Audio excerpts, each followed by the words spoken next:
Bon, bonjour à tous, j'espère que vous allez bien. Aujourd'hui, on se retrouve pour une nouvelle vidéo. Ça fait longtemps qu'on n'avait pas fait un débrief de Nice, mais aujourd'hui, bon, je me devais de faire ce débrief sur la Coupe de France. Cette finale, évidemment, sans surprise, j'avais quand même un espoir, on va pas se mentir.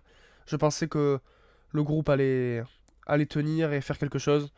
Malheureusement, par manque de réussite, par peut-être manque d'envie. Malheureusement, évidemment, cette finale a été pour le Racing Club de Lens, donc évidemment que je suis très déçu. Mais je me disais quand même qu'il fallait vous faire une vidéo là-dessus. Et en fait, donc le Racing Club de Lens a gagné 3-1, comme bon normalement vous n'êtes pas passé à côté. C'était la première finale, la première Coupe de France de son histoire. Donc voilà, on va revenir sur ce match plus côté niçois que lensois, même si on va quand même parler d'eux, hein. Donc voilà, on était dans un contexte, nous Nice, plus de d'essayer de se maintenir en Ligue 1 contre Metz. Bon, j'ai pas fait de vidéo débrief là-dessus parce que j'aurais pas tenu. Donc évidemment, nous sommes en barrage. On arrivait dans cette finale de Coupe de France moi personnellement avec un peu d'espoir, puisque je pensais en fait que même si les joueurs avaient trouvé un autre projet ailleurs pour l'année prochaine, puisque on l'a bien vu, l'ambiance dans le club est insupportable, j'ai envie de dire. L'ambiance n'y est plus. Je pense que certains joueurs même ont totalement décroché du projet. Bon, ça c'est la faute à un mauvais mercato de Florent Maurice, c'est la faute à une mauvaise gestion du club qui fait qu'aujourd'hui nous sommes dans une grande situation de crise. Et je pensais voilà que vu que la Coupe de France était un trophée individuel, que peu importe s'il restait au club l'année prochaine ou pas, certains joueurs se seraient sortis les tripes sur le terrain pour aller gagner. Après, on peut pas dire non plus qu'on a fait un mauvais match, dans le sens où contre ce qu'on a vu face à Metz, ça n'avait rien à voir. Le problème avec ça, c'est tout simplement que Nice a eu des occasions, on les a eu en première mi-temps, on a bougé Lens un petit peu, on va pas se mentir, toujours en début de période, on les a bougés. Et le problème c'est que par, je sais pas, par manque de réussite. Là, je repense à la frappe de Wai sur la première longue touche de Mendy. En fait, Wai, le gardien est battu et bon, vous avez très bien vu cette action, il tire au-dessus. Et ça, en fait, ça a été un petit peu redondant dans ce match, je trouve. Donc, il va falloir corriger ça absolument pour Saint-Etienne. Après, Saint-Etienne, c'est pas Lens, mais il va falloir régler ce problème de finition parce que sinon, tout simplement, on passera pas les barrages, quoi. Donc, il faut marquer des buts à un moment donné. Point positif de cette finale quand même. Premier but pour Djibril Koulibaly, 17 ans. Premier but en pro avec Nice en finale de Coupe de France. Bon, il s'en rappellera pas dans. Il aurait pu mieux s'en rappeler, si vous voulez ce que je veux dire, quand même, avec un petit trophée. Mais en tout cas, c'est bien pour lui. C'est le début d'une grande pépite. Et je comprends pas pourquoi Puel, lui qui lance beaucoup les jeunes, a attendu le dernier match de Coupe de France pour vraiment le lancer. Bon, on l'avait vu quand même un petit peu en Europa League, il me semble, face, je ne sais plus quelle équipe, mais quand on était déjà éliminé, Franquès faisait tourner, donc on avait pu le voir en Ligue Europa. Mais je pense que Puel aurait pu lui donner sa chance un petit peu plus tôt dans la saison, comme il a fait avec Boudache par exemple. Après, quoique, vu comment ça se termine avec Boudache, peut-être qu'il avait pas envie que ça se passe aussi comme ça pour Koulibaly. Pour ceux qui ne le savent pas, Boudache nous file entre les doigts et part à Lyon l'année prochaine pour signer son premier contrat professionnel. Donc déçu, très déçu évidemment, puisque je pensais qu'il était bon. Je voyais du Ben Arfa en lui. Oui, moi je voyais un petit peu de Ben Arfa. Après, son souci majeur pour le moment, après, c'est sa première saison en pro. Enfin, il a même pas fait une saison. Son problème, c'est que je le trouve très frêle et il tombe facilement. Alors, je sais, il tombe facilement, donc à mon avis, il va falloir qu'il prenne en muscle s'il veut tenir. Mais voilà. Ensuite, le problème, c'est que on tape souvent la barre dans ce match. C'est très difficile. Après, je peux dire quand même qu'il y avait une certaine envie. On peut parler du premier but peut-être. Le premier but pour Lens, qui est un but de Thauvin. Là-dessus, encore une fois, le gardien fait un dégagement. Robert Isser d'ailleurs, quand même, faut parler un petit peu de lui. Il a fait un bon match. Il a sorti deux trois arrêts très importants pour Lens, notamment deux frappes de Diop et le coup franc. Donc bon, le coup franc qu'au final, Isser sort en corner et le corner amène le but. Mais en tout cas, voilà, il avait fait des beaux arrêts, des arrêts importants dans ce match pour Lens. Et en fait, il dégage, donc on revient à l'action, il dégage. Évidemment, qui c'est qui se trouve encore sur la reprise du ballon? Ben, c'est Klos, évidemment, qui gagne pas beaucoup de duels, on va pas se mentir non plus.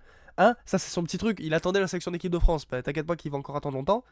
Parce que le problème c'est que vous pouvez voir, ça a été récurrent cette saison, hein. Dans les duels il les gagne pas. La plupart il les gagne pas, il se fait passer comme une merde. Alors qu'il est pas mauvais en centre. Enfin limite faudrait le plus le faire jouer ailier. Donc voilà. Après, il peut le faire jouer ailier à la place de Mohamed Ali Chaud, il y a pas de souci parce que Momo Chaud, sans déconner, il veut dribbler et ça c'est pareil que pour Diop. Ils veulent dribbler, ça passe rarement. Parce que c'est pas des grands dribbleurs, sinon ils seraient pas à Nice. Et ils essayent de dribbler, toujours, alors qu'ils sont mauvais. Ils essayent de dribbler alors qu'ils sont mauvais. Donc à un moment donné, ça peut pas marcher. Et on perd la balle, comme Diop. À chaque fois qu'il a la balle, il fait un faux rythme, il te casse le jeu. Au lieu d'envoyer la passe en profondeur, il gamberge, il te fait la passe en arrière et on perd l'action et on perd l'avance qu'on avait. Et ça, je pense que c'est un gros problème aussi. Qu'il va falloir qu'il règle. Lui pour la suite de sa carrière, hein. Et pour Nice aussi. Donc ça aussi, c'est un gros problème. Deuxièmement, sur le but de Thauvin. Qu'est-ce que fait Boudaoui et Bard? Ils regardent Thauvin, ils ne bougent pas, ils ne font rien. Ils ne se battent pas. Voilà. Et donc Thauvin marque, évidemment, Dupé ne voit pas partir la balle, et puis ça fait but. En fait. Et c'est ça le problème. Et ça a été ça toute cette saison. C'est les joueurs qui se battent pas, les joueurs qui foutent pas leur trip sur le terrain. Et ça me fait chier. Ça me fait chier parce qu'en début de saison, on avait fini quatrième avant. Francaise a dit qu'il voulait rester à Nice, il avait un certain amour pour ce club. Enfin, je pensais qu'il avait un amour pour ce club. Ça partait bien. On partait sur une belle saison. Avant, juste la qualification Ligue des Champions. Parce que juste ça a été le problème. Écoutez, c'est le dernier débrief de Nice de cette saison. Donc, je me permets de faire quand même une rétrospective de cette saison-là. Hein, parce que ça commençait bien. On se dit, ouais, Ligue des Champions, gros mercato. Le problème, c'est que tu perds tes plus gros joueurs. Evan Guessant, Boulka, Laborde. D'ailleurs, si Laborde était là, putain. Claqué 27 buts en Arabie Saoudite. J'ai fait une vidéo d'ailleurs. Bon, elle date un peu. Allez la voir. Et voilà, le mec part en Arabie Saoudite. Il pète tout en D2 saoudienne. Mais c'est normal, 30 buts. Sa meilleure saison collective. Sa meilleure saison personnelle en club. Et c'est normal. Et c'est normal, il est trop bon. Et il nous aurait fait largement du bien dans cette équipe de Nice qui a été trop dépassée. Voilà, tu perds. Donc tu vends pour 75 millions d'euros. D'ailleurs, Guessant a confirmé.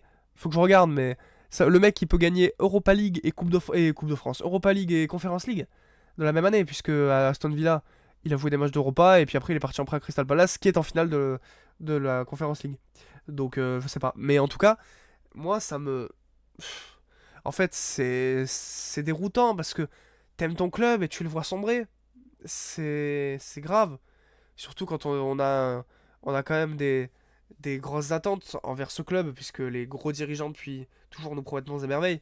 Et le problème, c'est que tu remplaces euh, Boulka, qui au final, bon, destin, il se fait les ligaments croisés, donc dans sa gueule. Et il a joué que quelques matchs là en fin de saison. On le remplace par Diouf, qui est un grand espoir, qui nous fait une saison de merde. Ouais, il nous fait une saison de merde, Diouf. Il se prend des buts de merde. Et je pense que Dupé aurait été meilleur. D'ailleurs, Dupé en Coupe de France, bon, là, dans ce match-là, il a pas fait d'arrêt, quasiment. Donc bon, c'est pas super. En plus, je pense que ce qui a tué l'équipe quand il y avait 2-1, là, pendant toute la première, pendant la moitié, là, jusqu'à la fin du match, jusqu'à la 85e, ou je sais plus quand on se prend le troisième, là. Franchement, on a vu des occasions. On tape 2 fois la barre. Donc je pensais qu'on aurait pu le faire. On aurait pu. Et le problème, c'est que ce but vient totalement nous ruiner. Parce qu'en plus, samedi, le mec il le prend du bout du pied et il a une chance de fou. Et Dupé, pardon, il fait une bonne sortie. Sauf que le problème, c'est que ça passe et puis on se prend ce but. Donc, ça le problème. Après, voilà, qu'est-ce que je vous dise de plus? C'est triste, hein. C'est très triste. Et là, il va falloir se battre contre Saint-Etienne. Donc, oui, en fait, je suis con. Parce que dans ma tête, c'est la fin de la saison. Mais non, donc on aura peut-être. Je vous ferai peut-être des débriefs sur les matchs de Saint-Etienne. Ça dépend comment ça. Je veux dire la vérité, c'est comment cette vidéo marche en fait. Si cette vidéo vous plaît et que vous me demandez de faire la suite, évidemment, je ferai la suite et je ferai les débriefs là-dessus. Mais voilà, c'est grave. Et puis moi, surtout, moi, ce qui me fait de la peine. Bon, après, vu comment ils ont joué cette saison, qu'il ait pas gagné la Coupe de France, d'un côté, c'est bien. Parce que putain, des connards qui ont foutu la merde toute l'année, pour la plupart, hein, qui se donnaient pas et ils vont gagner la Coupe de France. Bon, ça m'énerve qu'on les fasse venir en star, qui ne sont pas. Mais le problème, c'est que Dante, Nice, ça fait 10 ans qu'il a Nice, 10 ans qu'il essaie de gagner un trophée, le pauvre.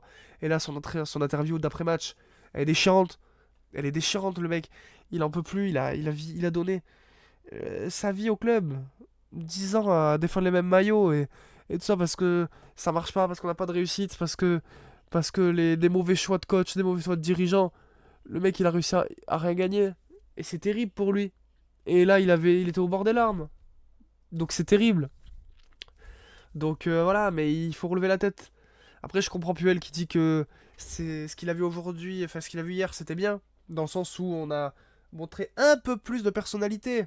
Mais bon, les personnalités, fallait les montrer contre Auxerre et contre Metz. Ce qu'on n'a pas fait. Voilà. On est devant Metz, on est devant Auxerre, pardon, pendant je sais pas combien de temps. On se dit on a de la marge, on a de la marge. Ils nous rattrapent à la fin. On perd chez eux encore sur le but. Il est pour Diouf, hein. Donc de toute façon, que je vous dise. C'est souvent les mêmes, il va falloir se remettre en question et essayer de se maintenir en Ligue 1 pour qu'on ait le fonds américain qui nous rachète et puis qu'on essaie de passer dans une nouvelle ère. Je pense que là, c'est une page qui se tourne à Nice. Là, il va falloir arrêter les conneries. Et puis voilà, donc mais malgré tout, j'aime mon club et je supporterai jusqu'au bout, même si on va en Ligue 2. Mais je veux pas aller en Ligue 2. Je le vivrai très mal. Donc voilà les amis, c'était le petit débrief de ce match de Coupe de France face au Racing Club de Lens. J'espère que ça vous a plu. N'hésitez pas à liker, à vous abonner, ça fait très plaisir et c'est pour le développement de cette chaîne. Et moi je vous dis à la prochaine, sûrement pour les débriefs des barrages contre Saint-Etienne.